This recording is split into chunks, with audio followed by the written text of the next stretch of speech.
ചേട്ടനൊരു auto ഇപ്പോൾ auto ഓടിക്കുന്നുണ്ട്. ഇപ്പം മറ്റേ ഫ്രൈറ്റ് സ്റ്റേഷനിലെ ജോലി നിർത്തിയോ? അപ്പം അത് 60 വയസ്സ് വരെ ജോലി ചെയ്യാൻ പറ്റും. അപ്പം ഞാൻ 60 വയസ്സായപ്പോൾ ഞാൻ റിട്ടയർഡായി. ഒരു വർഷം ഞാനൊന്നും ചെയ്തില്ല. അപ്പോൾ പിന്നെ വീട് നടക്കണം. അപ്പം എൻ്റെ വൈഫ് ഒരു ടീച്ചറാണ്. അവർ സംസ്കൃത വ്യാകരണത്തിൽ ഡോക്ടറേറ്റ് എടുത്തേക്കുന്ന ആളാണ്, ഡോക്ടർ ലീല എന്ന് പറഞ്ഞിട്ട്. അപ്പോൾ മോനുണ്ട്, അവൻ ഇലക്ട്രിക്കൽ ആൻഡ് ഇലക്ട്രോണിക്സ് ഡിപ്ലോമ കഴിഞ്ഞ് നിൽക്കുന്നു. ചേച്ചിയുണ്ട്.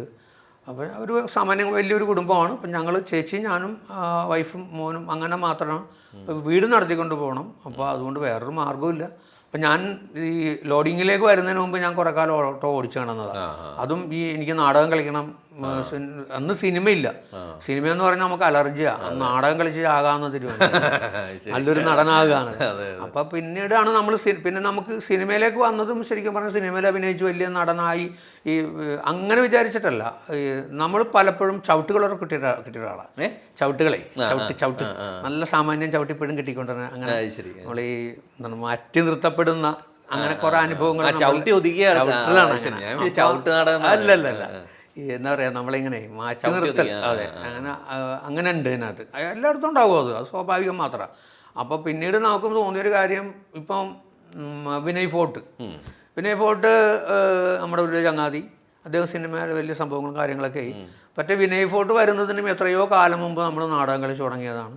വിനയ് ഫോർട്ട് വന്ന ആ പിന്നെ സംഘത്തിൽ നിന്ന് ഉള്ള ആളാണ് ഞാനും വിനയ് ഫോർട്ടും അല്ലെങ്കിൽ വേറൊരാളും. ഇപ്പം നിങ്ങളും എന്ന് വിചാരിക്കും, ഒരു വേദിയിൽ ഒരു സ്ഥലത്ത് വരികയാണ്.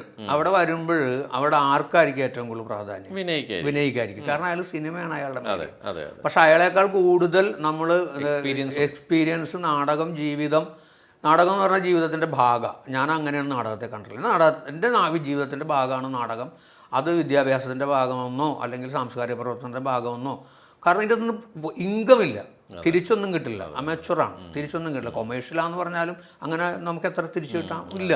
അപ്പോൾ ഇത് നമ്മളുടെ ഒരു ജീവിതത്തിൻ്റെ ഭാഗമായിട്ട് നാടകം കൊണ്ടുപോകുന്നു. നമുക്ക് ജോലി ചെയ്ത് വേണം ജീവിക്കാനായിട്ട്. അപ്പം നമ്മൾ തഴയപ്പെടും പല സമയത്തും. കാരണം നമ്മൾ ഓരോരുത്തരും ഓരോ പടികൾ കയറി വരികയും നമ്മളിപ്പോഴും നാടകമെന്നും പറഞ്ഞ് നിൽക്കുകയും. അപ്പോൾ നമുക്ക് അതും കൂടി വേണം, ഇത് മാത്രം പോരാ, നമുക്ക് സിനിമയും കൂടി വേണം, എങ്കിലും നിൽക്കാൻ പറ്റുള്ളൂ എന്നത് കൊണ്ട് പിന്നീട് നമ്മൾ സിനിമയിലേക്ക് അങ്ങനെ വരികയാണ്. അങ്ങനെ വരുമ്പോഴും ഞാൻ പറഞ്ഞ പോലെ രാജൻ ചേട്ടനെ പോലത്തെ എൻ്റെ ചേട്ടൻ, അദ്ദേഹമാണ് നമ്മൾ വിളിക്കുന്നത്. അങ്ങനെ ഒരു വേദി, ഒരു വഴി തുറന്നു തരുന്ന അദ്ദേഹമാണ്. അപ്പം ഈ നാടകത്തിലാണെങ്കിലും നമുക്ക് നിൽക്കണമെങ്കിൽ നമുക്ക് അതുവഴി നമ്മൾ വേറെ വഴികൾ തേടണം. സിനിമ വേണം.